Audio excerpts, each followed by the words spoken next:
Finance. Good morning, everyone. My name is Jasmati Ramartan, the current head of Procurement Acting, Ministry of Health. Thank you. Good morning, everyone. Michelle Best, Deputy Permanent Secretary, Admin. Good morning, everyone. Abigail Smith, Principal Assistant Secretary General. Good morning, everyone. Glendon Fojane, Deputy Permanent Secretary, Finance. Good morning, everyone. Rochelle Williams, Senior Personnel Officer. Online, we sent an invite in writing to Ms. Colette Adams, who was the PS during that period, and we informed her that we would also share the link, which I believe was shared with her to be online. I don't know if she is online. Okay, so she's online. Morning, everyone. I am Colette Adams. I'm online. Good morning.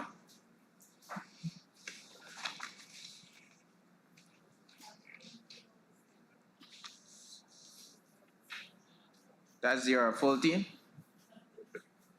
Yes, Chair, except for we have the couple more, the other departments coming in. When they come in, I can do a quick introduction. Just bear with us for a few minutes.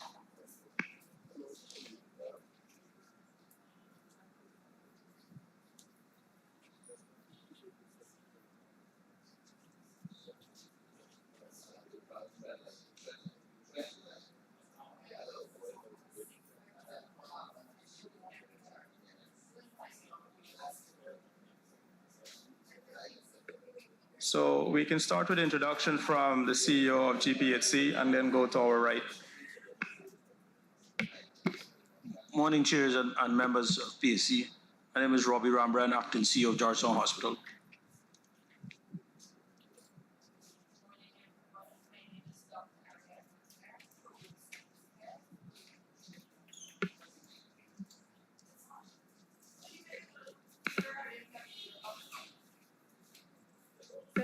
Here enough? Yeah.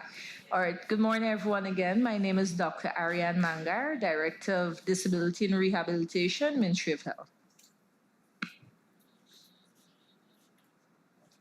Good morning, everyone. My name is Nadia Liu, and I'm the Director of Disease Control, Program 2, Infectious Diseases or Communicable Diseases. Thank you.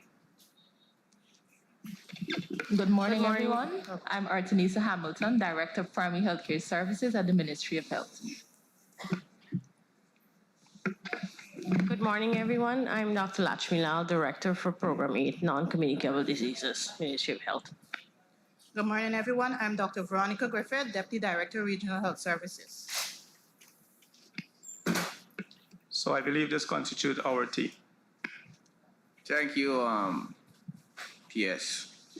But before we get into the business of the Ministry of Health, I believe it would be most fitting for me, who has been the chairman of this Public Accounts Committee, who has been a part of the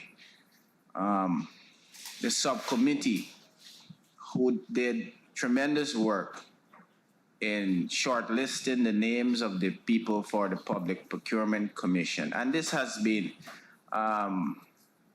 the opportunity I'm taking here is because of numerous calls, numerous complaints that has come to us, that has come to me, and by a number of Guyanese inquiring why is it that the Public Procurement Commission has not been put in place. And the Public Accounts Committee played a pivotal role in the shortlisting of those members. And I, as the chairman, would have put forward a motion in the National Assembly where those names got the full 2/3 majority. Matter of fact, more than 2/3 majority expression of confidence to serve as commissioners on the Public Procurement Commission, a very important constitutional agency which would have gotten its blessing from the National Assembly since April, I think the 13th of April, 2002. Several months has passed and the commission has not been functional. So on behalf of the Public Accounts Committee, I would like to make the call on His Excellency, the President, to do what is expected of him constitutionally. The mandate of swearing in the commissioners of the Public Procurement Commission so that they can execute their constitutional duties that the Guyanese public is expecting them to do. That is a very important commission, and no longer can it remain defunct, even though the commissioners have been identified. I would have gotten the 2/3 majority vote that the Constitution requires. So we call on the President to act swiftly and make the commission functional so that all of Guyana can benefit from the services of these identified commissioners, and more so transparency and accountability would have some footing by the functioning of this commission. Member Maipol, I think you wanted the floor. Sir, thank you very much. I wanted to go in the same direction that you have led us there, and to say that, and probably expand and say that the work of the Public Accounts Committee that led to the nomination of the 5 distinguished members to serve on the Public Procurement Commission was one that was viewed by both sides as something very urgent and something that was necessary so that we can maintain transparency and accountability and keep the guardrails of democracy high. And I vividly remember that when the subcommittee was put in place, it enjoyed the confidence of both sides, and it was yourself and Member Teixeira that worked to ensure that the process was done. I do also recall that because of pressing appointments on the part of Member Teixeira, she also indicated to us that they will see to finish this process sooner rather than later. And we did reach to the point where unanimously 5 names were recommended to the full House, and April 13th, 2022, there was a unanimous decision of the full House. The Constitution requires 2/3 majority, but this was a decision that enjoyed all the members of Parliament, their support. And I thought that by now, just over 2 months after that decision, by now we would have had a Public Procurement Commission where contractors and suppliers could have expressed their dissatisfaction in terms of them feeling as though they were not treated fairly by the public procurement system. And we do know, sir, that a number of persons have complained bitterly about being treated unfairly. And I would have thought that as a member of the PAC, that we would have had this commission in place. And sir, I must say that we have had contentious matters in the National Assembly before that saw the action of the head of state perhaps the very next day. And one that comes to mind is the Natural Resource Fund Act. Though it was passed under unusual circumstances, the very next day it was assented to. And I would have personally thought that something of this nature that enjoyed the full confidence of both sides of the House would have also been acted upon with expediency. And I want to join with you and call on His Excellency to appoint these commissioners and let the Public Procurement Commission function so that persons can get redress and an examination, a careful examination of the public procurement system at the level of MPTAB, National Procurement and Tender Administration Board, at the level of the ministerial tender boards, and at the level of the regional tender boards can be reviewed and systems can be put in place. And you know, ultimately, in conclusion, sir, ultimately what that will do is reduce these books that we have before us called the Auditor General's report because it is a method of improving the system and it will cause the AG less time to examine all of these things and probably expand his work space to provide us with greater transparency and accountability. So with that, sir, I want to join with you to make that call for us to have the Public Procurement Commission in place. Thank you. Thank you, Member Paul. Ario, PS rather. Let me take the opportunity, as we would have done on numerous occasions when counting officers come before the PAC, to remind them of the Legislative Body of Evidence Act, which specifically states that every person examined under this act who willfully gives false evidence shall be guilty of perjury. This also includes your entire accompanying team. And the committee is here to help officers be more effective in the execution of their mandate on behalf of the people of Guyana. But the committee expects honesty to the fullest extent. We expect all of the evidence that are put to the committee are factual and they can be substantiated. If you or any member of your team are not in a position to provide the committee with such evidence and you require time, time will be provided. We do not wish for you to express any political views or your personal opinion. All statements must be factual and can be substantiated. With that said, members, we have a number of paragraphs for this agency. For the year 2017, we have 84 paragraphs.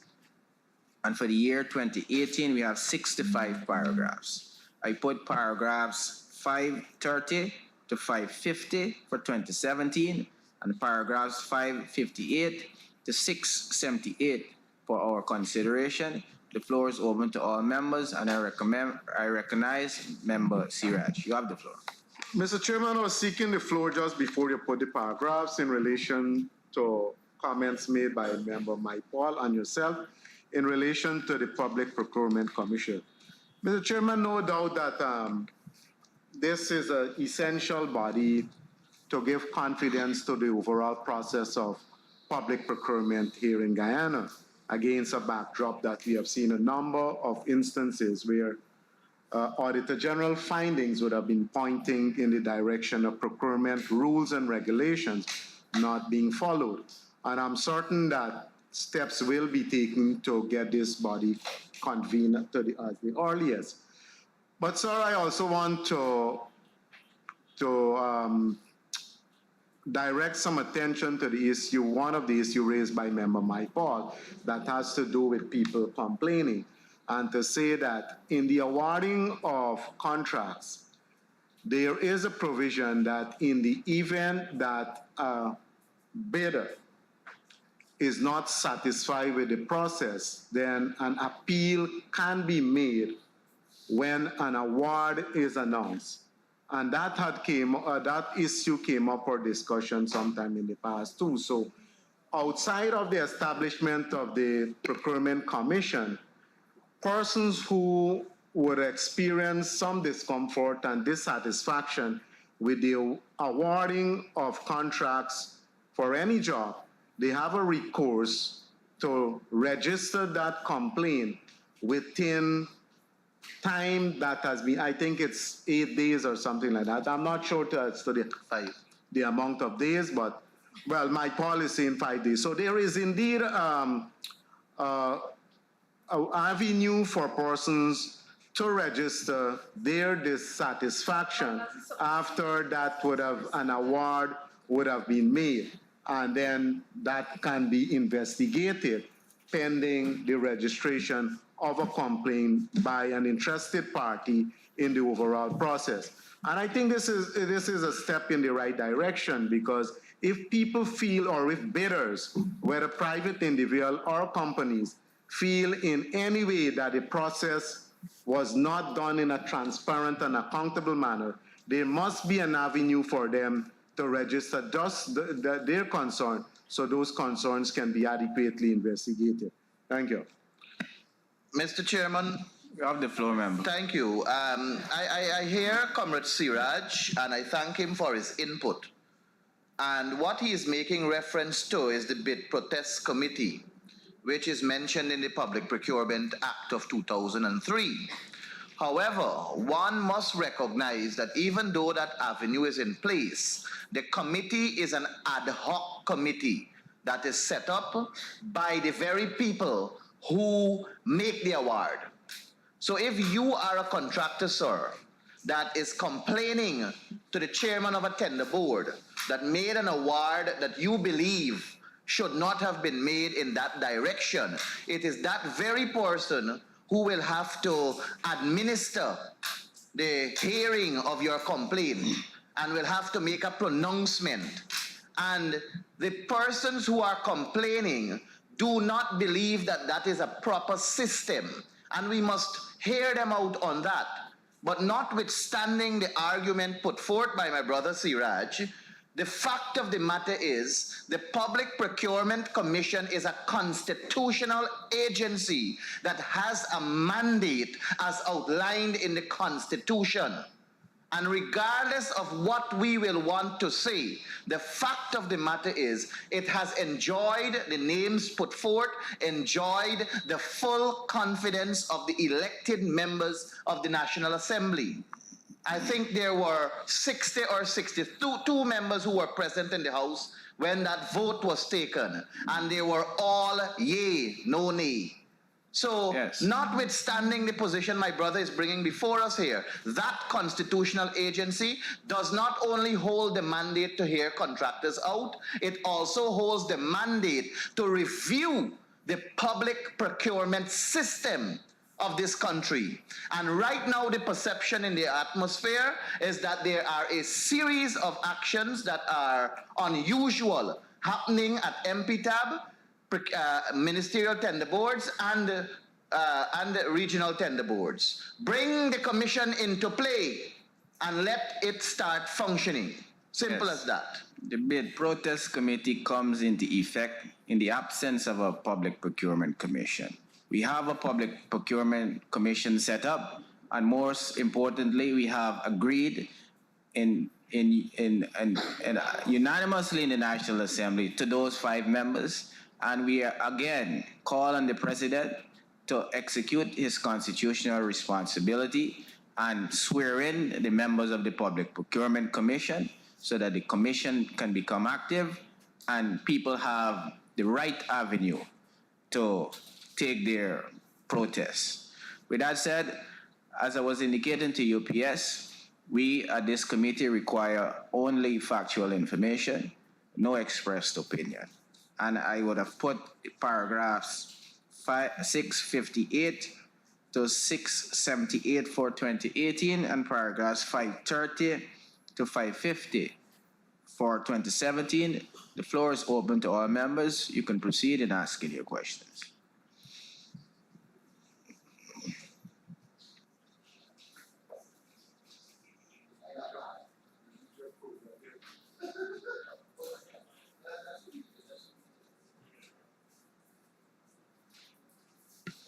I'm going before you. Dr. Mario, you have the floor.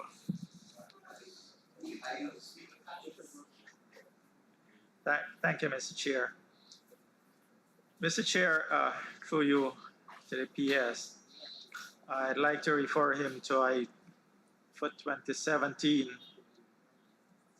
paragraph 534, and for 2018, paragraph 662, where checks totaling 424.56 million in 2017 as of 31st December 2017.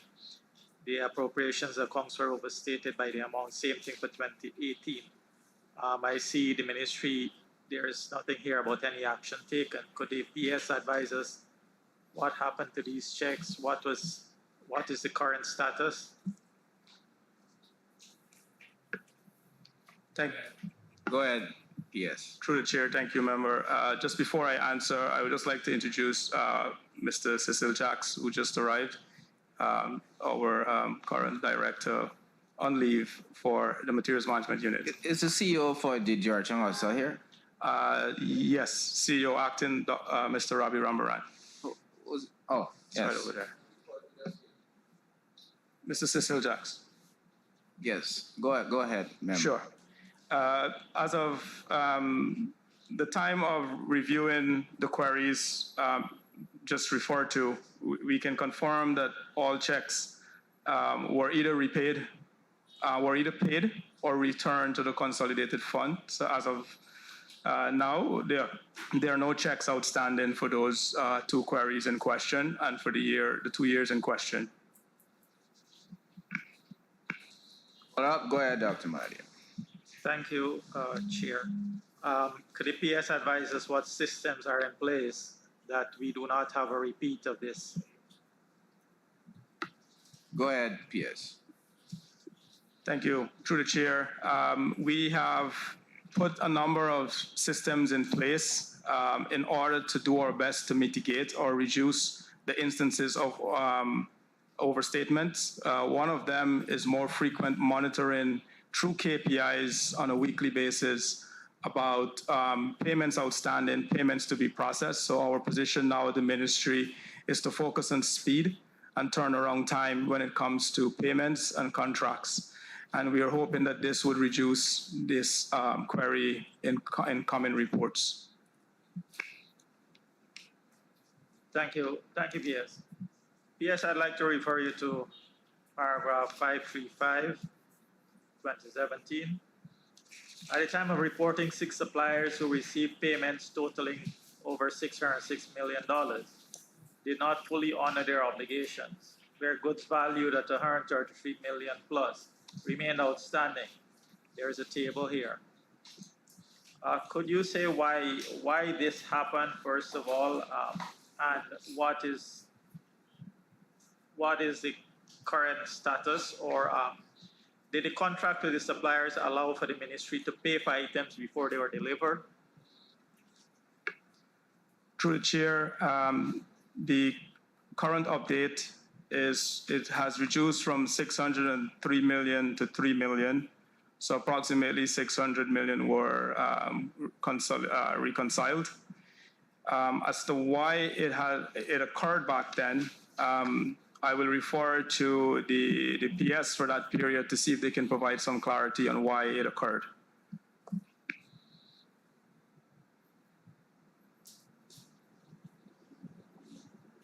That would be Ms. Colette Adams.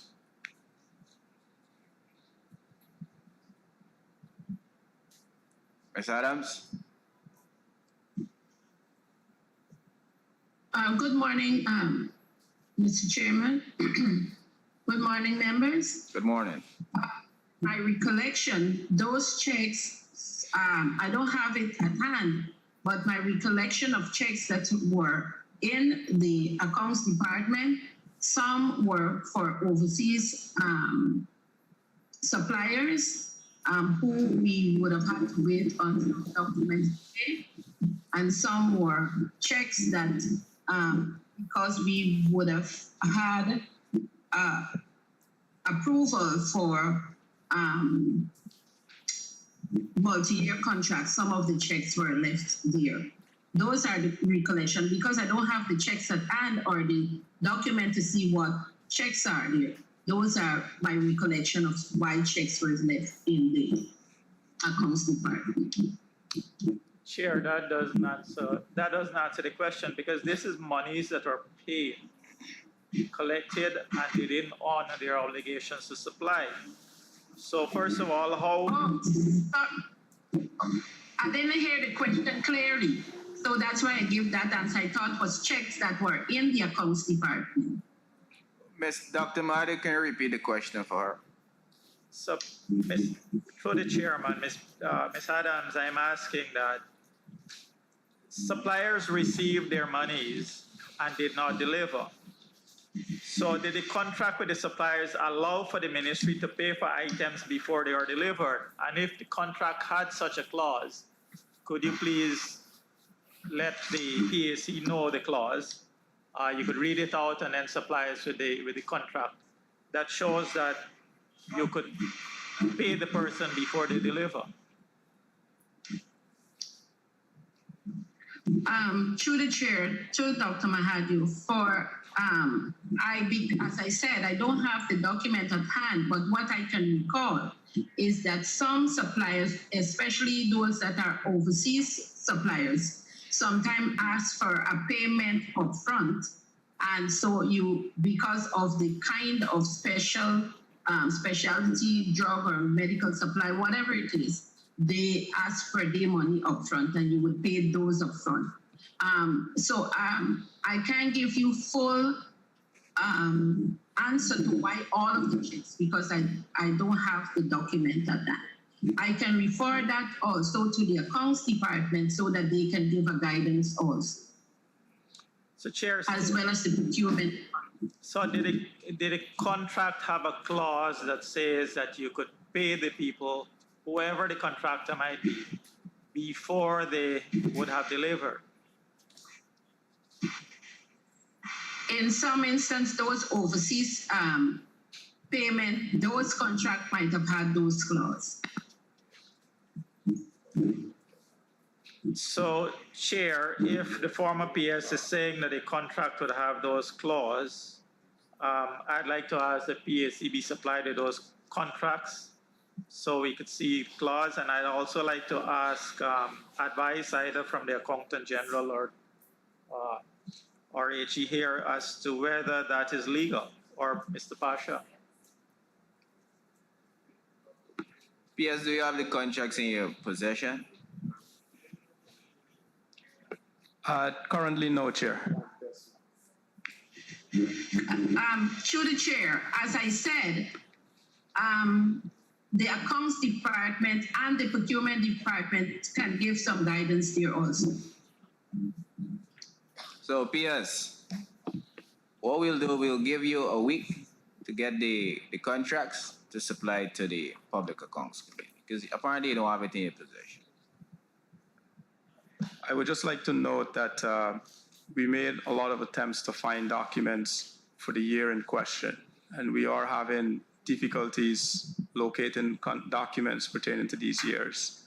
And at this stage, I would like to ask for some time to follow up with you on the status of these documents. Member Maipa? Thank you, sir. Same questioning. Permit me to ask the PS. Your chief accountant, how long has your chief accountant been there? The chief accountant and the principal assistant secretary have been here for over 15 years. In the same over position? 20 years. In the same position? Not in the exact same position. 1 second. The PSF would have joined the accounts department June 16, 2017. And the chief accountant?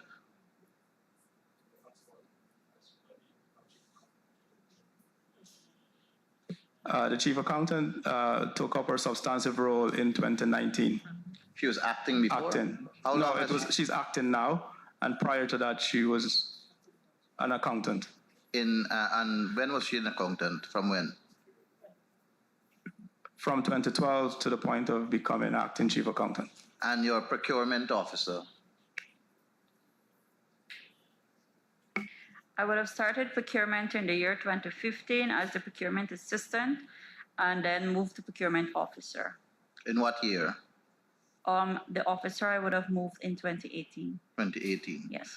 So it should be easy for these documents to be located, given that these officers in their respective office would also have access to these documents. These documents are not isolated to the PS office alone. And I do hear the accounting officer when he said that they're trying to locate the documents, but these offices that I've inquired about, were they not also a part of the process that saw this contract being executed? Yes, the process would include those departments in question for the specific contracts for this query. I would ask that the procurement officer or the principal assistant secretary maybe can provide some more information on the whereabouts. Additionally, before that happens, sir, there is a contract register that is kept at the accounts department. And I would like to assume that the Principal Assistant Secretary Finance has the responsibility of the accounts department, the operational job of the accounts department is supervised by the chief accountant, but the supervisory responsibility is with the Principal Assistant Secretary Finance. So even though Ms. Colette Adams, is no longer the permanent secretary and does not have these documents at our disposal, I would like to believe that these offices can assist you. And if the documents are not there, then I believe that they should equally hold some degree of responsibility to provide us with a degree of guidance.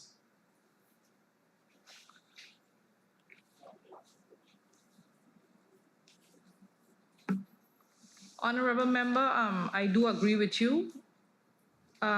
We would need some time in order to locate those vouchers. Even PS and the Honorable Minister knows the situation where our vouchers are stored. So it's just a matter of us locating those vouchers.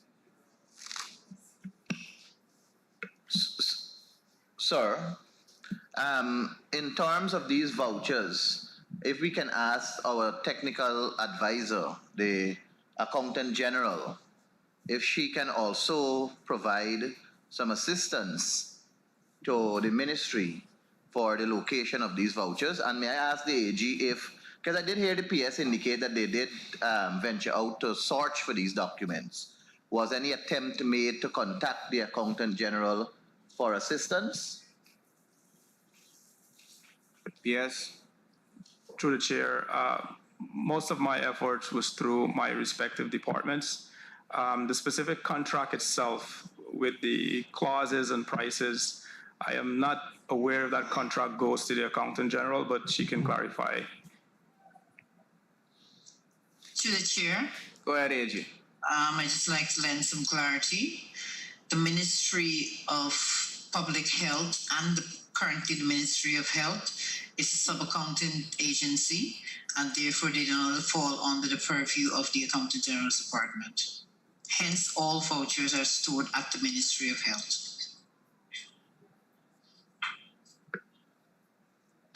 Thank you, AG. Sir, I heard the Principal Assistant Secretary Finance talking about storage of vouchers. And may I ask if the same arrangement is in place right now for the storage of vouchers, or what is different now so that we don't have a repeat of this? Thank you, Honorable Member. We would have had an additional room and we would have ventured out where we have the plastic containers, so we're no longer using the cardboard boxes because some of the vouchers have been damaged by water, rat dung and stuff, so some areas are torn, but we have an additional room and some plastic storage containers, so the vouchers are more safe now. So we have put those measures in place. So there is a possibility that we will not have the same issue should we find matters of concern in probably the 2020 or 2021 Auditor General's report. Possibility do exist that we should not have that. Thank you. Welcome. Yeah, I have a question with the storage, sir. Yeah, 1 second. But PS, with regards to the storing of those documents, and I hear the members speaking about storing it in plastic containers, but this committee would have recommended those agencies that comes before it with regards to issues with storage of documents, that the documents should not only be stored in the physical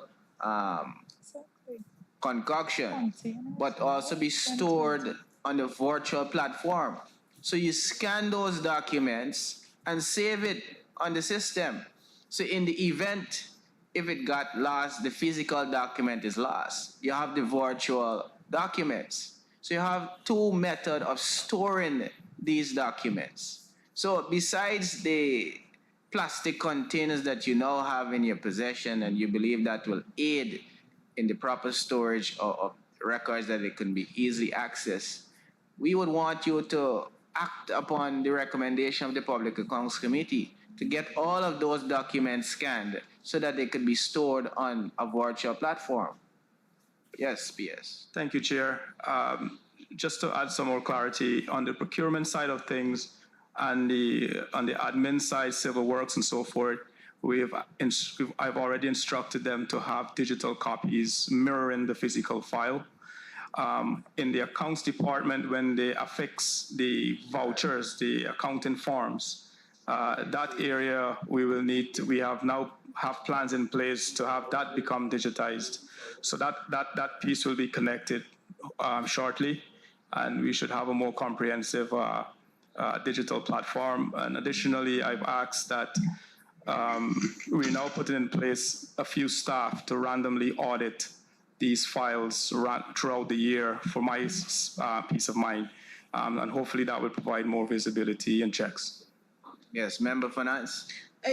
Thank you, Mr. Chair. I was actually going on the same line that you were going on, but based on the response that I've heard there from the PS, my only concern is at this point, and I hear you on the systems being put in place to move forward, well, plans as we move forward. However, I did note when it comes to storage, the response I was given is that some of the files got wet and those things, so they have a safer area now with plastic containers and so forth. So my question to you, PS, is what is your plans on dealing with the existing physical copies that you have? Because based on that structure, sir, there's nothing preventing them, the agency, and not the persons here per se, but the agency from coming here in the future and saying, well, they can't find this and they can't find that. Because we have to acknowledge, like you're rightly doing, that this is 2022 and technology has taken over, and we have to go down that line. So the 1960 policies and guidelines just have to stay there. And this is 2022. We have to be doing things digitally. But I really want to know if there's any system, and I hear you on having additional staff to do some things, but I believe the additional staff that needs to be had at this point in time is staff to actually work on digitizing the physical copies that are stockpiled there right now. At least we don't have the system fixed for the existing files and only the ones moving forward. I just don't want it to be fixed as we move forward, but the existing files need to be procured and secure, not procured, secured very safely right now. I agree. PS? The recommendation is noted, and we can discuss that with my team going forward. In terms of the weather conditions, I depend on my department to inform me of any breach in storage, and we would take steps to secure them accordingly, and we'll continue to do so. Yes, Dr. Mahadio. Thank you, Chair. Chair, same 535 on 663. So, PS, you call some numbers. So, 133 million was outstanding for 17, and 37 million was outstanding for 18. What percentage of this has been supplied? So, how much has this been reduced by? The other question is that, so if a supplier doesn't, or you have a contractor does not meet his or her obligations, did this contract have a bond? What penalties could have been put on these contractors? Were they blacklisted? What was done with these defaulters? PS, before you respond, I want to inform the committee that Madam Teixeira would have asked to be excused from today's proceedings. Go ahead, PS. Through the chair, for the specific contracts in question for that period, I can only answer in principle that there's a couple of mechanisms to control default in suppliers. Obviously, they provide a bond for the amount outstanding. It must be renewed and be valid for whatever is remaining. I believe there's a penalty clause for about 0.5% daily after we have determined that they're in default in delays. And so there are some mechanisms there in the contract, but for specifically that period, I don't know if they were applied. We would have to refer to the PS. So that is also something that we need to be submitted by the Ministry of Health subsequently.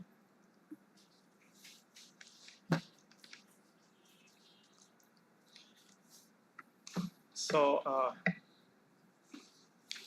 Go ahead, that's all for that line item. Dr. Embassy Raj, you have the floor. Thank you, Mr. Chairman. 2017-540. Mr. Chairman, the Auditor General noted here that a sum of 12.123 million was paid to Royal Emporium for emergency lab supplies for the Food and Drug Department. My question is that what method of procurement was used in this instance?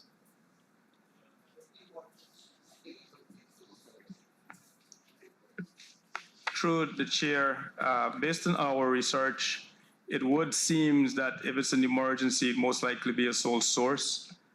So that would be the short answer. But you're not definitive. And follow up, Mr. Chairman, this company was used by the ministry before to procure supplies?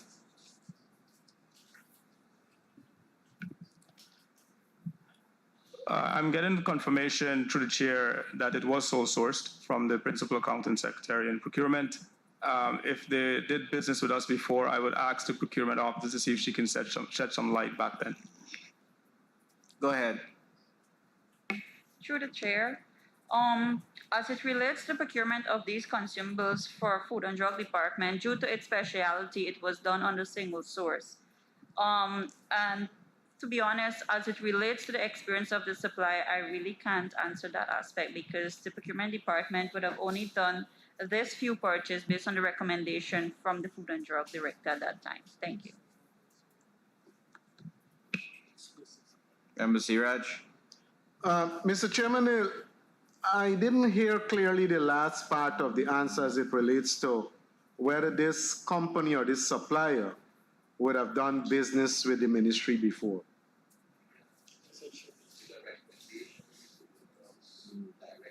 I have here with me Mr. Philip Bryan, who would have had some experience. Go ahead. Go ahead, Mr. Bryan.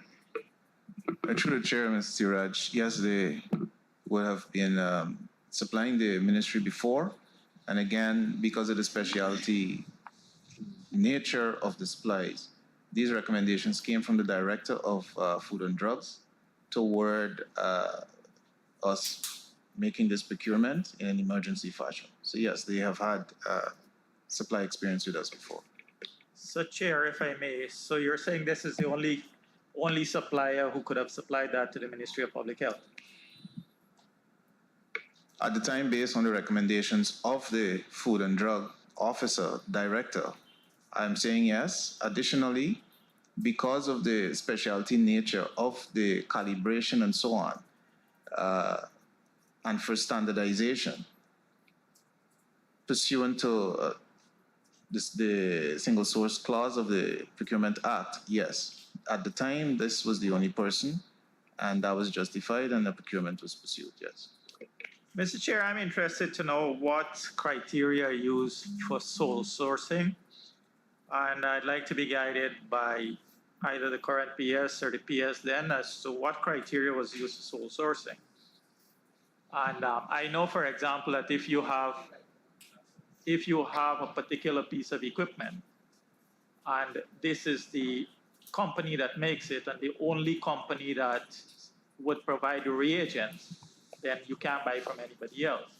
It's recommended that you go to them. But I would like to know what criteria and the companies, a list of companies or suppliers that were used for sole sourcing with the criteria why they were deemed to be the only people or the only company that could supply.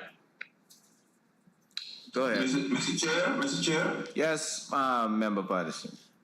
Sorry, good morning. Good morning, Regency. I just have a difficulty in that question, what criteria? The criteria are set out in the procurement regulation. Yes, and emergency is one. Maybe the member wants to know if they, and I think the procurement officer's answer, but the member may want reconfirmation that they criteria set out in the procurement law, procurement act, were followed. For the PS to be saying what criteria, I mean, he can't make it up or any accounting officer. So I just want to be caution PSC on that particular question and response. I'd like to thank the member because that's exactly what I was asking, Chair. Yeah, but sir, not only that, no part of this paragraph is the Auditor General questioning the methodology that was used for this procurement, for this method of procurement.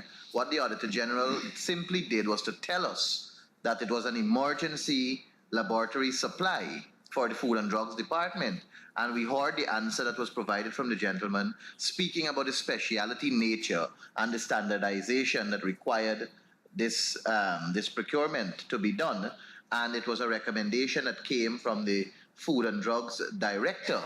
And I mean, if it was pointed out that the methodology of procurement was not followed by the AG, then perhaps we can go down this leading direction. But I think, with the fullest of respect to my good friend, Honorable Mahadio, he's leading in a direction that I don't think we should go down. There's no part of this that speaks to the issue being the type of procurement. What the recommendation from the audit office is saying here recommends that the head of the budget agency put systems in place to ensure that management of the Food and Drugs Department comply with the ministry's policies for the receipt of goods and other supply. The issue here is that the goods and other supplies went directly to the Food and Drugs Department.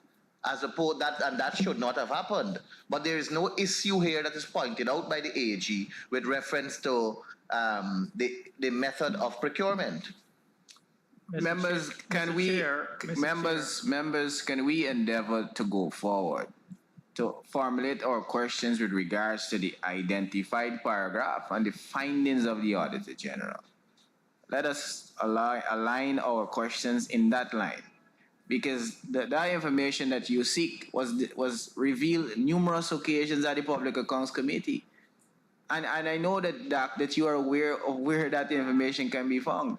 Yeah, but Chair, I want to know. But let us maintain the questions in light of the identified paragraphs and the Auditor General's findings. Can we endeavor to do that, please? Yeah, Go ahead, you have the floor. But the Auditor General said it was true. I just wanted to know that whatever single source method, they would have applied the rules when they did it. If that wasn't identified, the AG would have picked it up. Mr. Chair, can I once again? I mean, I sort of interrupt here once again. Go ahead, Member Patterson. As the procurement officer would have mentioned that the Food and Drug Analysis would have, because for provided reasons, he would have sent this to MPTAB, and MPTAB would have approved it. You know what I mean? So I don't know. So it's a approved process, and remember, my Paul is right about the what the Auditor General has raised. So I don't know what particular line Member Mahadio is going down here. Yes, Member Siraj, you have the floor. Thank you, Mr. Chairman. 542. Mr. Chairman, I'm quoting the paragraph. The year is 2017. The Auditor General noted here that 5 suppliers who were awarded 7 contracts valued $278.5 million received payments totaling $207.309 million during 2017. Going on, Mr. Chairman, the Auditor General found that there was no performance security as required by Section 3.1 of the terms and conditions of the contract. Can we be told why this was not done? Go ahead, P.S. Through the chair, I will give a quick brief on what I found and then pass it on to Procurement Department advice. Based on my research, it seems to me that it seems that the information provided to me that the 10% performance security was not applied. However, the information I gathered from the former PS and procurement is that they would have applied other instruments to back that up, such as a bid security and a bank guarantee. But that's all information I have. I can refer it to the former PS or procurement to provide more clarity. Go ahead, Ms. Adams.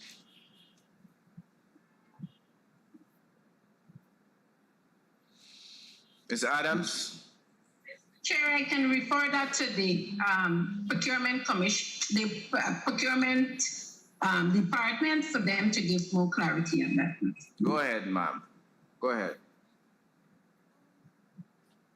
Oh, sir, yes. Go ahead, sir.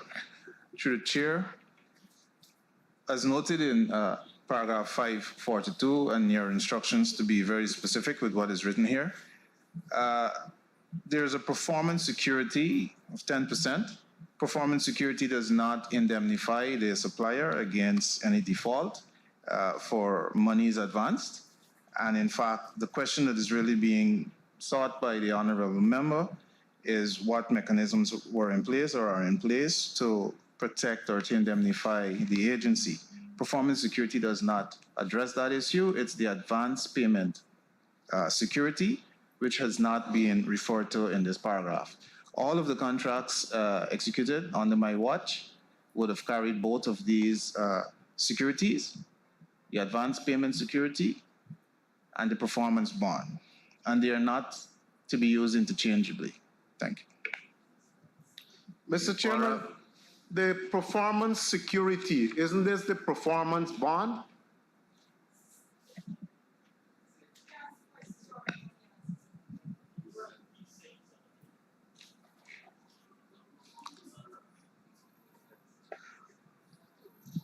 Mr. Chairman, I'm moving on. 543, or let's. 543? That is correct, Mr. Chairman, for 2017. The Auditor General noted here, Mr. Chairman, at 543, that for 6 contracts in the sum of 104.140 million, the ministry sought the approval after the goods were delivered by the suppliers. Can we be told why this happened? Go ahead, PS. Sorry, Mr. Chair, sorry, honorable member, I did not capture the last part of the question. Can you repeat your question, members? Thank you, Mr. Chairman. Paragraph 543, the Auditor General noted that the ministry would have procured supplies and then move to the relevant tender board for the approval. My question is that why was this done? Because the Auditor General noted that this is in contravention to the requirement of the Procurement Act of 2003. And he went on to state that because this happened, there was no way to evaluate who would have been the more competitive supplier and whether there was a possibility you could have gotten a better price for whatever you were purchasing. From the ministry's response before me come in there, it seems that they are acknowledging that the items needed were emergency, and therefore they made a decision in the interest of health care. But I will refer the follow-up to the procurement officer, Jasmine, to reply. Through the chair, indeed, we do acknowledge that the award was issued after these items were requested, but as PS would have mentioned, it was in the thought of thinking about patients in saving life because of the specialty of the item that was required. Thank you. Dr. Mahadio? Thank you, Mr. Chair. Mr. Chair, I'd like to refer the PS to 668, 2018. 14 suppliers 668, you said? Yes, Chair. 14 suppliers are awarded 24 contracts valued $386 million. Received payments totaling according to 3.1 of the terms and conditions, the amount of the performance security shall be 10% of the contract sum. However, no evidence was seen that the suppliers provided the requisite securities to the ministry. As a result, the ministry was not protected. And a couple minutes ago, we heard that under the watch, that performance bond and all of that was always in place. So could I ask why the ministry waived the requirement for performance security? And who are the suppliers for this special waiver? Yes. Thank you, Chair. Honorable Member. Based upon my research, the question here that they answer was that the contract penalties were not imposed due to some issues on this purchaser side, which created the need to stagger the deliveries beyond the contract period. On the question specifically for the 10% contract sum, however, I would have to refer to the former PS to direct if she can answer the question or have direct to someone who can answer specifically on the 10%. PS Adams. Comrade Chair, because I don't have access to the voucher, it really can't give definite answers, but I can refer to the procurement department and the accounts department. They can give you some clarity and answer. Can the procurement department lend some assistance here? Through the chair. Yes, sir. Unfortunately, how this observation was packaged, it speaks to 14 suppliers who are awarded 24 contracts. It's difficult for anyone to now adjudicate or to articulate answers to these things. In other words, you have 24 contracts and it's totaling up here, and so it's not clearly written. I believe what would have helped with our response is if a table could have been provided here for us to be able to speak to it. AG?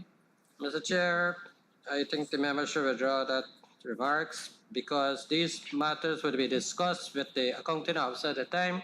They would have been given an appendix with all the details as supplied. Our question both at the paragraph 533, where the ministry respond that because of the 10% security sum in 2017, they did not adhere to that because they say the suppliers supply items more than 10%. That is wrong. And my engineer was, I could report back just now to my engineer. So the member there, he should have seek at the exit conference. We would supply all this information, and I could also supply the PSC back the information because not everything that we will supply in my report. At the time of the exit conference, we would have all those details and given to the accounting officer. So I do not agree with that member, and I think he should withdraw that information, what he just said. Thank you, AG. Mr. Bryan, it's important for you to note that before the AG put together its final report, the agency is provided with an opportunity to agree or disagree with whatever the AG findings are before he finalizes his document. So your statement was out of place, and I would like that to be stricken from the record. Member Dr. Mahathir, you have the floor. So, Chair, I would like the ministry to still, if the former PS... Is that the same paragraph? Yes, same paragraph. Okay. The former PS is saying that she doesn't have document on hand, so if the document, whatever document she might need to provide an answer to that question, I'd like to have the answer to the question. Yes, so PSU and the former PS, in relation to the member's question, can put together the response within a week's time. Noted, Chair. Noted. Member Siraj, you have the floor. Mr. Chairman, I have a follow-up on paragraph 543. In the response, the accounting officer would have said that these were life-saving drugs. I want to look at what the Auditor General would have highlighted here, that the supply, for one supplier, Caribbean Med Supplies, the amount was $78.432 million. can we be told at what kind of life-saving drugs we would have procured from Caribbean Med Supplies to warrant the ministry going in the direction to source before the necessary tender board approval, or even an indication to the tender board that we're looking to purchase these life-saving pharmaceuticals, drugs, or whatever it is? Go ahead, Pierce. Through the chair, and Chairman, if you'll permit me for 30 seconds to reassure you that we are in full support of the Auditor General's queries, and we do our best to work with them to get the details. And we apologize for the comments made without. So we are working with AG closely. I'll ask Procurement Officer Jasmine to give some answers on the Caribbean Medical Supplies purchase. Yes. Go ahead, Ms. Jasmine. Through the chair, the supplies that would have been taken from Caribbean Medical would have been medical consumables and reagents, which is to do surgeries and to conduct tests on patients before moving into their actual or major surgery on theater. Would you consider that as emergency? Yes, because without I just being want it to be diagnosed, we wouldn't be able confirmed for to the do honorable the surgery. Yes. Thank you. You're welcome. Thanks.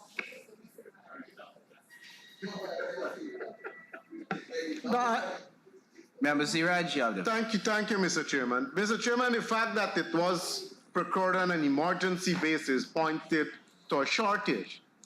And I agree with that, emergencies, you must go and seek the fastest possible route to save lives.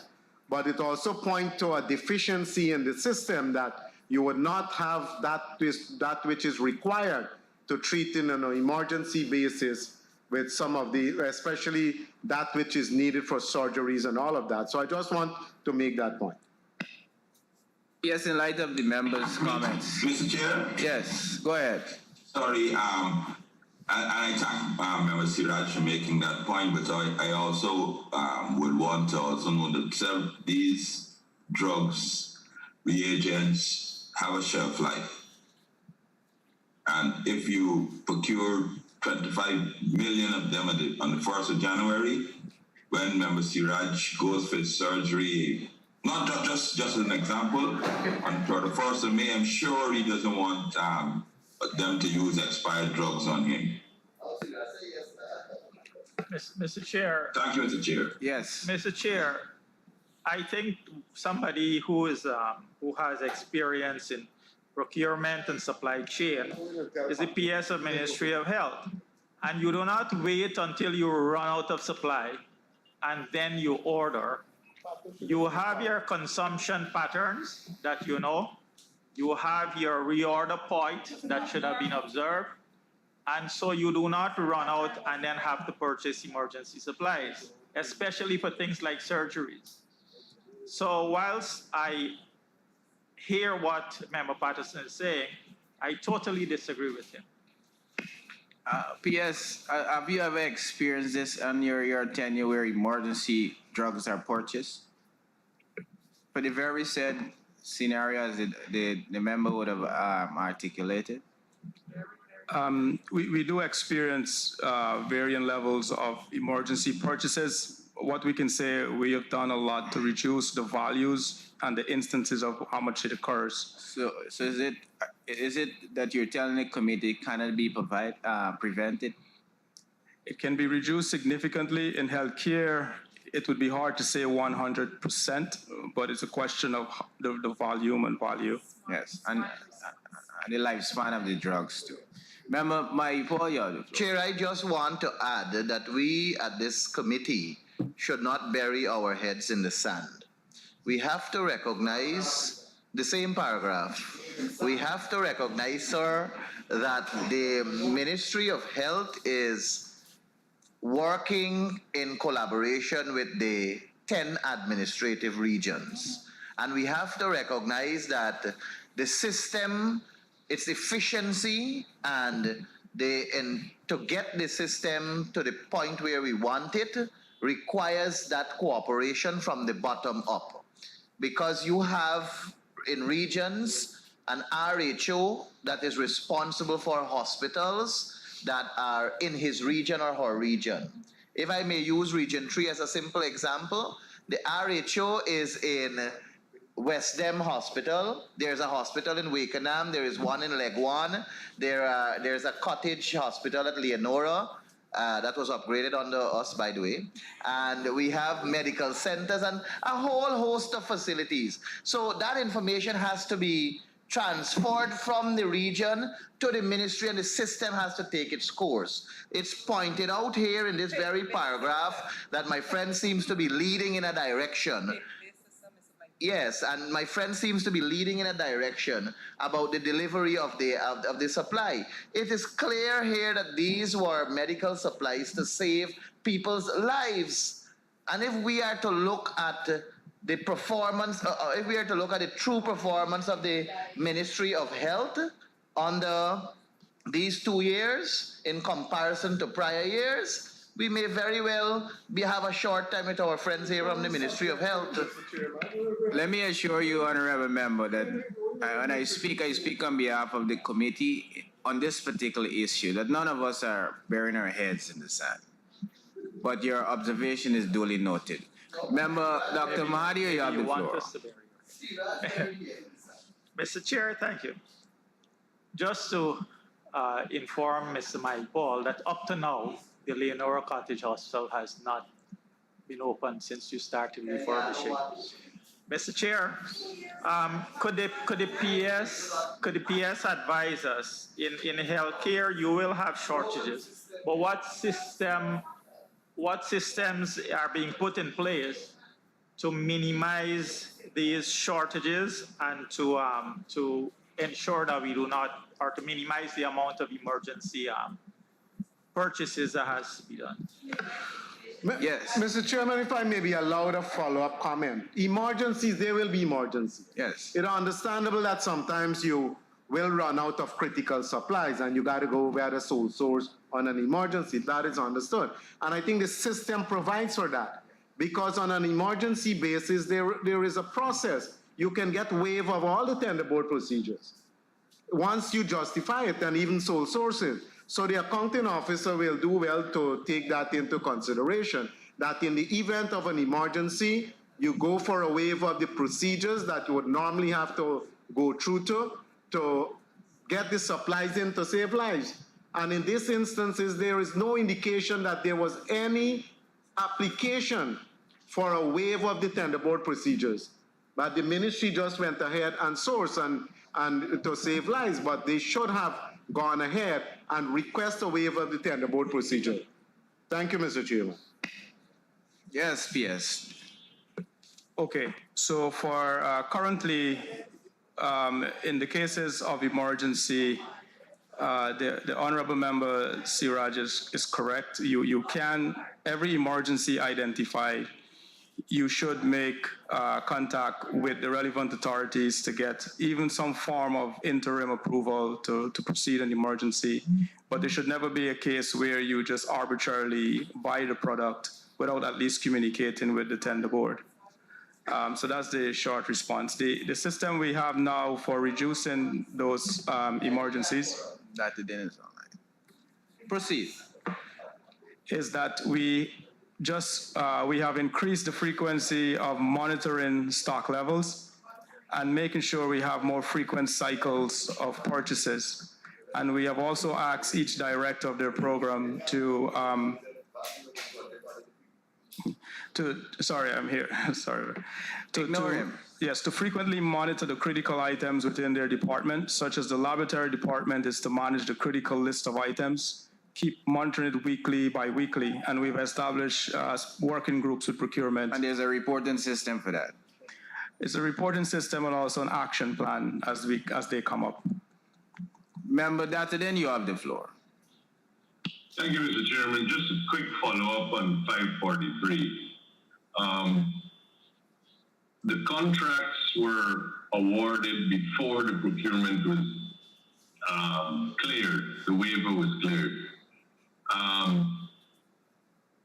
Can we be told on whose instruction or how did it come about to be awarded? Who awarded the contract? Through the chair, I would have to ask the former PS to provide clarity on that. And in just a quick follow-up, and in we were told that Caribbean Med supplied urgent test kits. Testing for what? What were the test kits related to?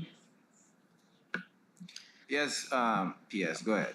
Through the chair, my team is telling me they don't have the specific information on what exactly the test kit was for. So if the former PS don't have an answer, we may have to ask for a layover. Let us allow her to respond, and then we make that determination. Go ahead, PS. Yes, I don't have an answer to, Mr. Chair, I don't have an answer to it because as I said, I don't have the document. So I'm not clear exactly on the reagent, but what I know is that reagents and so on, the answer that the procurement officer would have given is what most times called for reagent. And because of the lifespan, the lifespan of those reagents, you do not store them. And most times it's persons who have the authority, the authorization to sell those. You go to the specific person to purchase those items from. Yeah, but Mr. Chairman, could we have an answer be given as to what exactly would we hear reagents? What reagents are there? What is it? Why is it urgent? And what is it testing for? They said test kits. What are the test kits for? What are you trying to test for that these kits relate to? So could we have an answer if it can't be provided, Mr. Chairman? Could we have that provided to us? Yeah, go ahead, PS. We will endeavor to get the information. So you don't have any information with regards to the kits that was purchased and what it was used for? Presently, I think I don't have it personally, and the former PS just said she doesn't, so we will need time to get it. Has there been any purchase of similar kits? Well, I don't know specifically what kit was purchased Procurement here. officer say if there has been similar purchase of the respective kits that this audit findings has revealed? Through the chair, your point has been noted, but the point is that it has been a list of more than one item, and for us to identify the particular items as it is. We're talking about specifically the kits. Yes, but there would be more than one kit. It would be Can like. you give us an example of what some of those said kits are used for? I would ask if we could get the technical.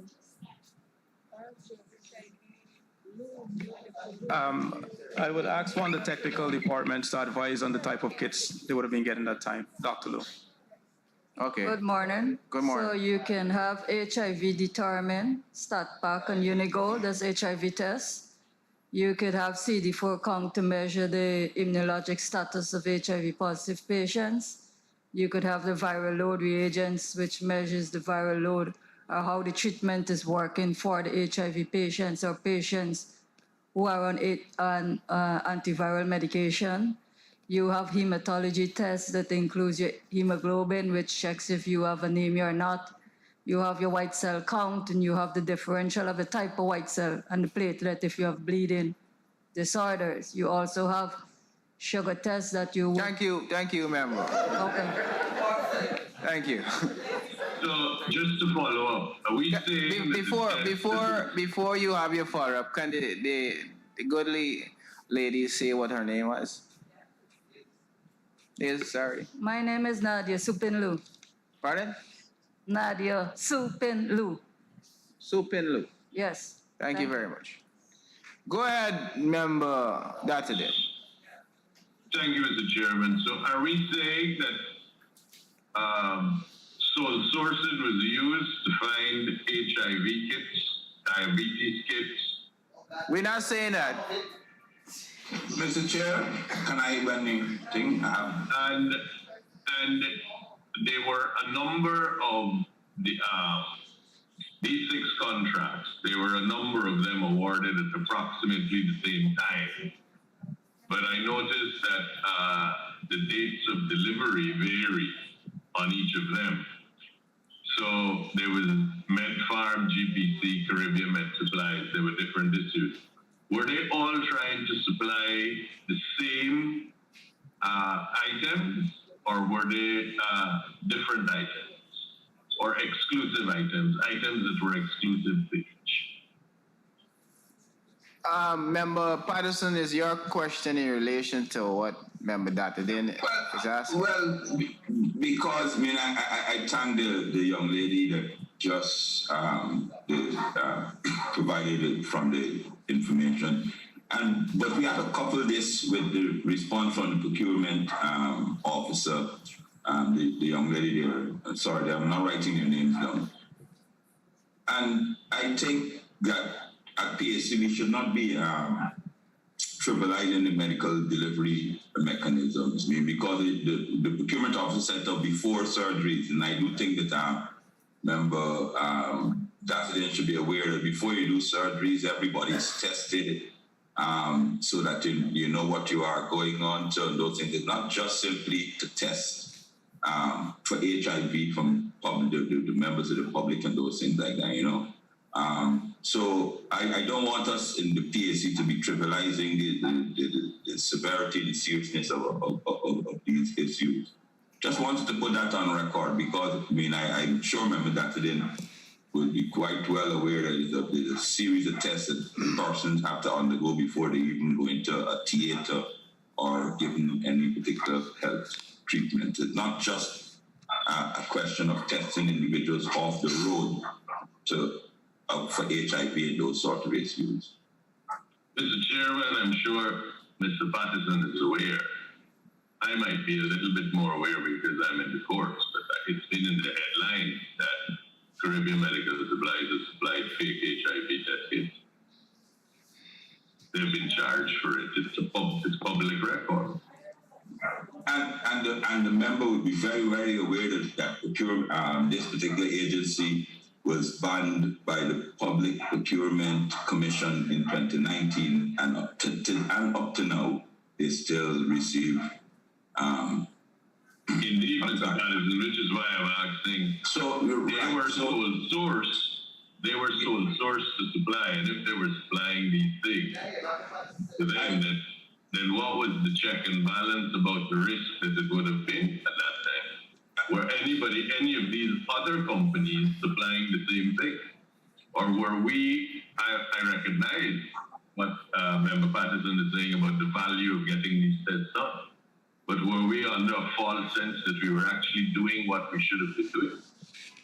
By doing that, my final contribution on this, Mr. Chair, my very final contribution, because I don't think that when this issue came up with the procurement agency, it caused the Ministry of Health tremendous challenges, because it's not just the reagent, it's the equipment that tests the reagents. And they were procured prior to being debarred, they were procured through some, and this is a long-standing issue, that when you procure the equipment, you have to use the reagent that comes with the equipment. So even though that there was an issue, and you can ask the officers to verify, so even though there's an issue of you having barred a supplier, the equipment is still in use, and until you replaced all those equipment with an alternative supplier, you were sort of hand-struck and hand-tied if you wanted to keep using it to use a reagent, you know what I mean? It's just like an HP printer, you have to use, you know what I mean? They have recommended cartridges, but I can ask the procurement officers and the health officers to verify if this was not a challenge at that particular time. It's not just the reagent, it's the equipment that you use to test it with. Go ahead, the procurement department. Go ahead, ma'am. Sorry, Mr. Chair. We slightly lost track of exactly what we should reply to. Member Patterson, can you repeat the latter part of your question? That the reagents are used in equipment there would have been a separate tender several years ago, even before 2015, and the supplier would have supplied the equipment, and these reagents are to be used with the equipment. So therefore, you simply can't use another product just because if you're going to be using that equipment. That's the question I'm asking. As a matter of, from a technical standpoint, we do have to, in most cases, buy reagents for the specific equipment. They are closed platforms, but we have alternative type of equipment that can sometimes do the same tests. And so depending on the situation, we can pivot. Noted. Dr. Mahadi? Just a quick follow-up, Mr. Chairman. Yes, proceed. So with the basis of the sole sources from Caribbean that supplied that they had supplied the testing equipment, some sort of equipment before? For the purpose of this query, it seems to be the need for emergency supplies. It doesn't state clearly whether it was based upon the fact that it's specifically for the equipment. Are you saying this, yes? Because so it was it just for what you were trying to get as supplies for the equipment, or were these test kits, independent test kits that exist everywhere?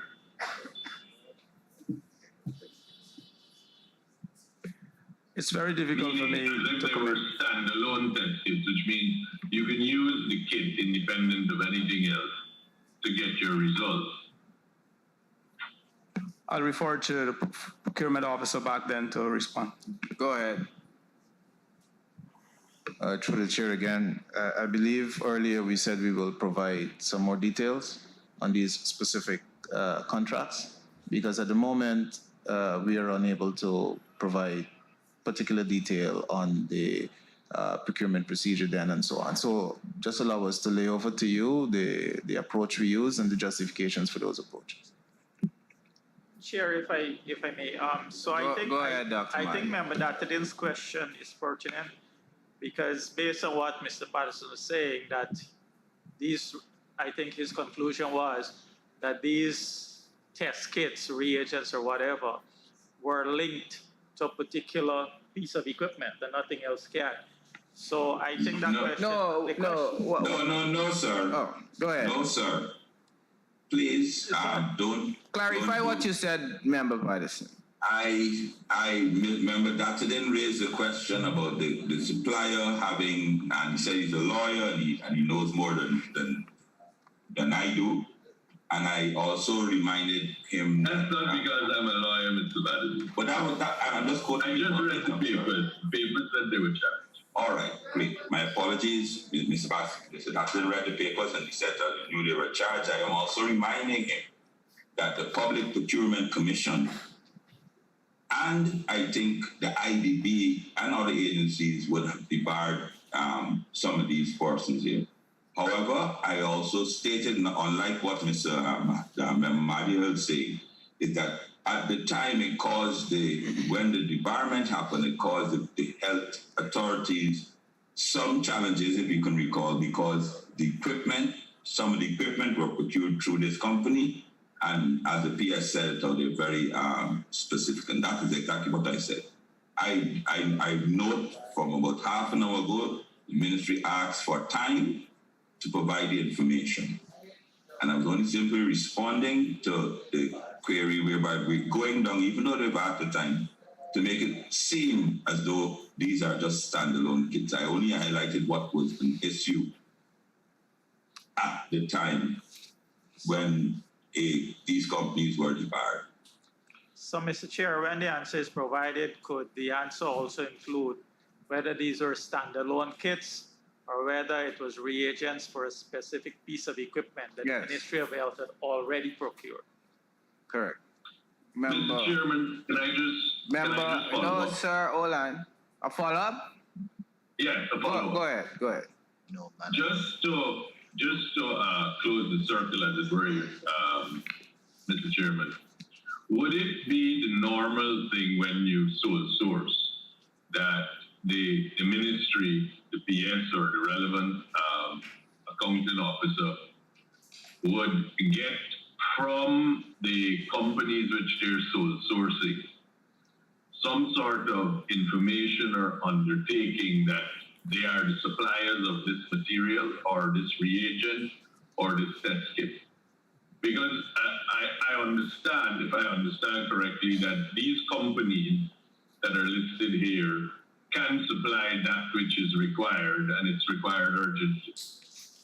So what I want to know, do they first secure, or do they first get something from the company to say, look, we supply these materials, or we're authorized to supply these materials? Because as I understand it, in many cases, you have to go to whoever is the distributor, as it were.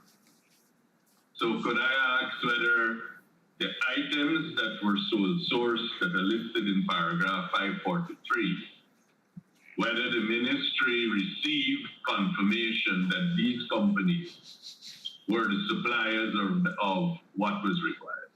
I think all of those information will be provided when the time is provided to the agency to do their research and provide the necessary responses to all of those questions. And I believe it would be an in-depth response. So let us allow the agency the time, which would be a week, PS, or 2 weeks. I'll take 2. I know you would. So 2. All right. And finally, Mr. Chairman, if I could just ask to be included.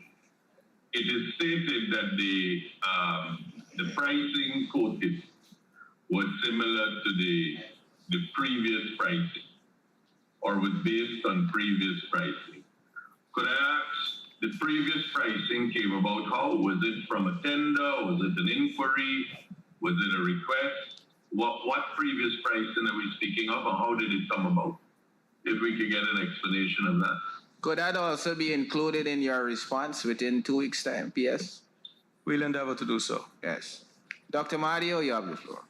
Thank you, Chair. Chair, I'd like to move on to 544, off-site storage. Go ahead. The ministry had 4 other off-site storage facilities, and there was no evidence that rent was paid to the owners of these facilities. So could the PS advise whether these facilities are rented and how much is paid? Or the checks reveal the ministry did not enter into contracts with the owners for the storage of items. And in absence of contracts or formal agreements, it could not be determined the duration of the storing of the items, the remedies should there be a breach by both parties, the conditions under which the items must be stored, and the minimum security standards required at the facilities to protect the items from fire, theft, and flooding. Mr. Chairman, could the accounting officer, first of all, say whether there was any written agreement that was signed, because the audit office is saying they didn't see any? What items were stored at these facilities? And as the Auditor General also asked, what systems are put in place to ensure that if the items were drugs and medical supplies, that it met the criteria for safe storage or at these facilities? Go ahead, yes. Thank you, Chair. I will work the question in reverse.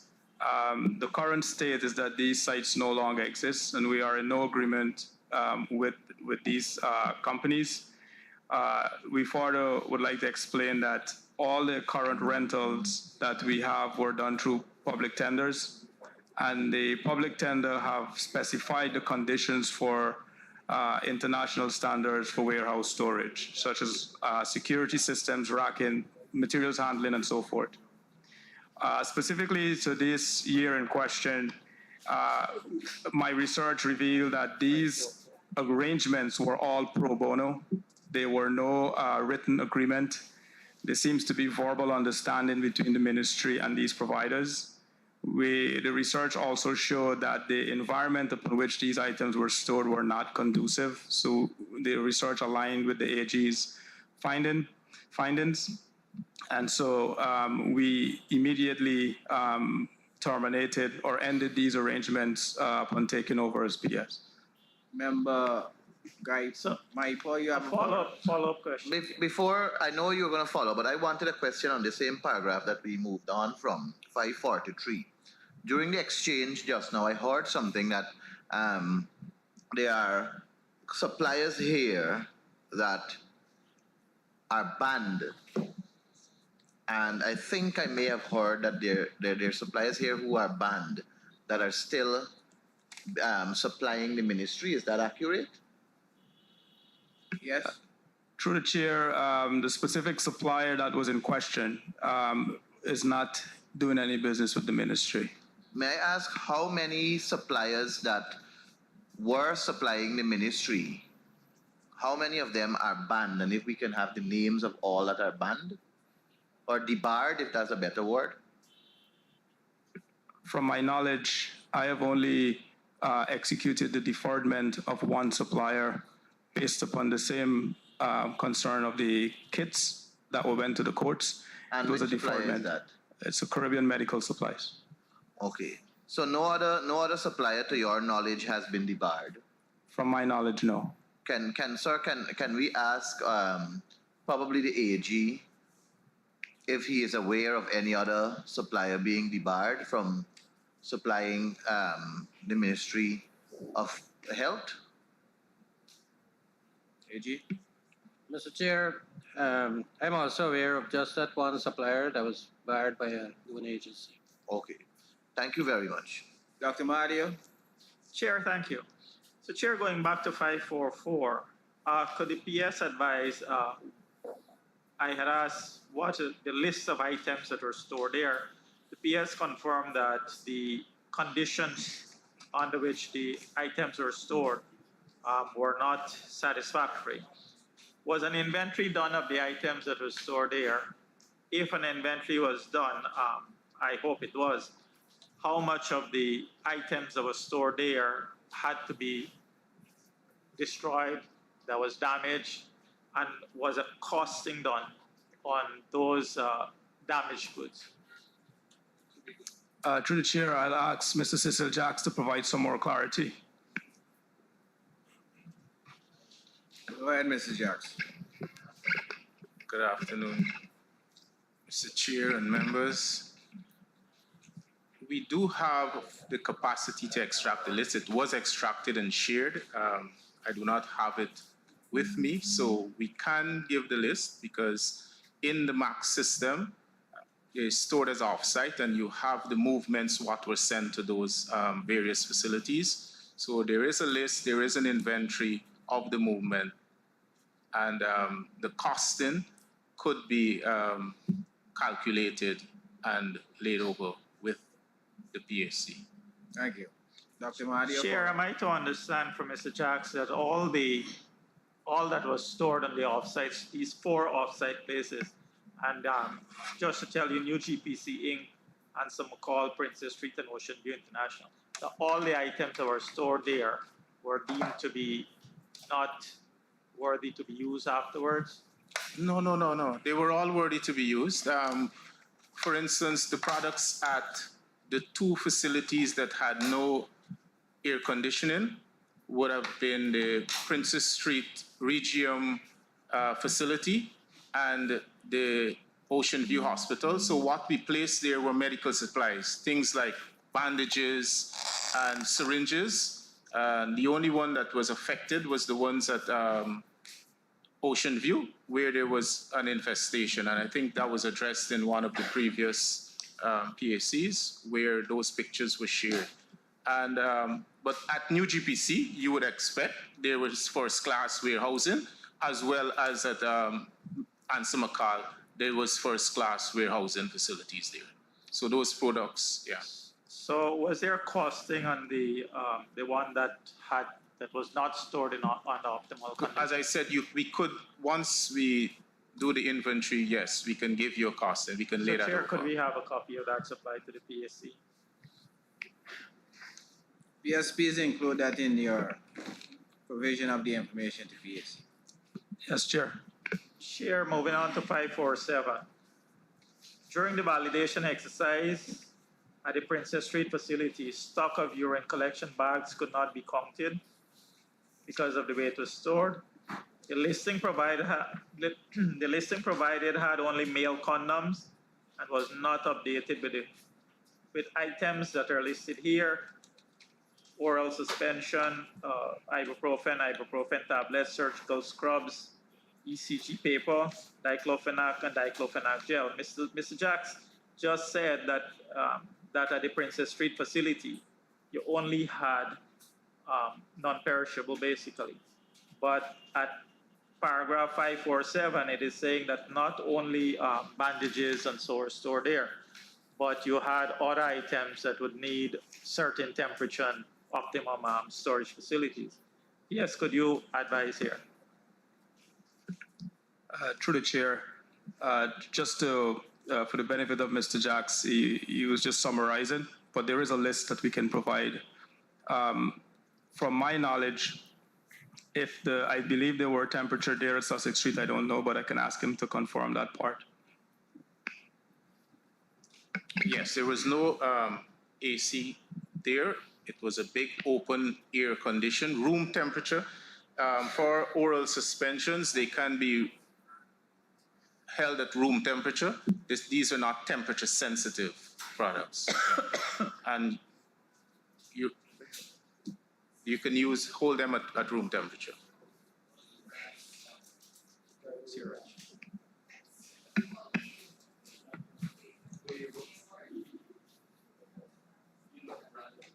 No, I wouldn't know the brand of it.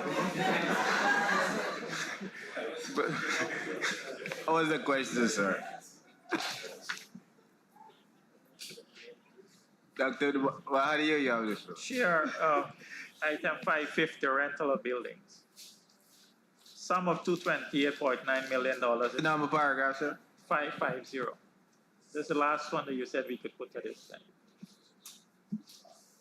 Sum of 228.9 plus million was expended for rental of buildings in 2017.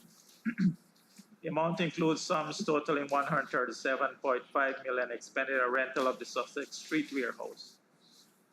Contract for the rental was dated 1st June 2016, signed on 20th July 2016 for 3 years. Letter dated 3rd October was sent to the landlord, reference to notice to quit with effect 31st October 2017. Indicated the ministry's intention to quit and surrender the premises from 1st of November.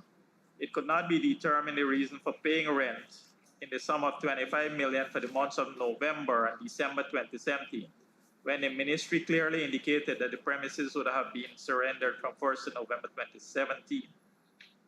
Further, at the time of reporting, the ministry also paid 100 million for the rental for the period January to August 2018. The authority for the payment was not provided. Mr. Chair, can the accounting officer say whether that information was provided finally to the Auditor General, and if not, why it wasn't provided? Go ahead, Pierce. Thank you, Mr. Chair. Just for a matter of clarity to my team, only respond to the chairman when he's speaking through the mic. The specific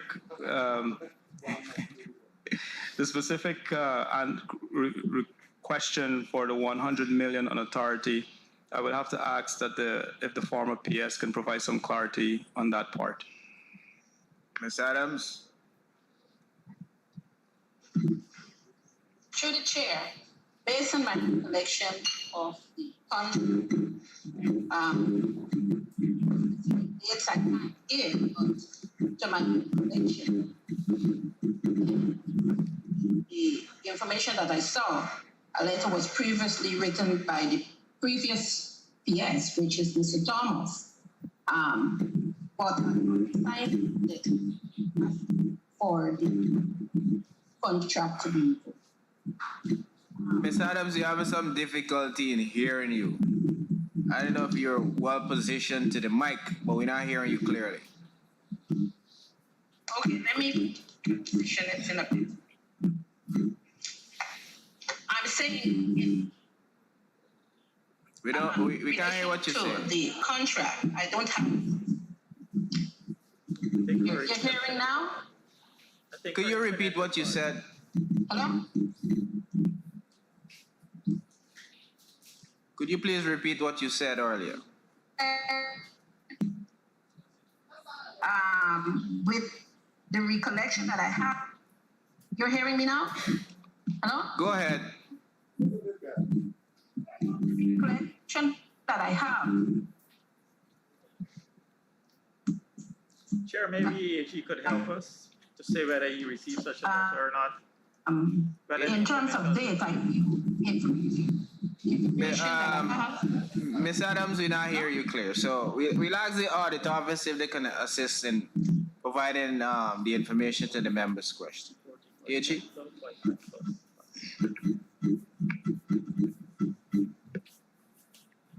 Mr. Chair, this matter was subject to a special investigation, and a report was prepared and submitted to the President Attorney General. I will use the opportunity to, I will just call my secretary to send a copy to the clerk of the National Assembly. Thank you, sir.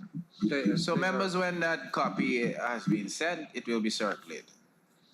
I put, since we had 550, I put paragraph 550 to 580 and 678 to 708 for our consideration. Yes.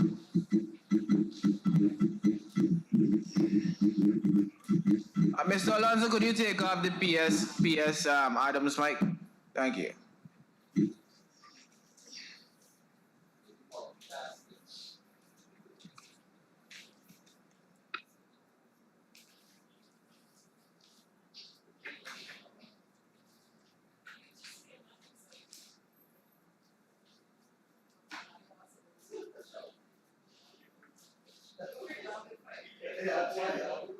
Members, let us break for half an hour lunch and we return.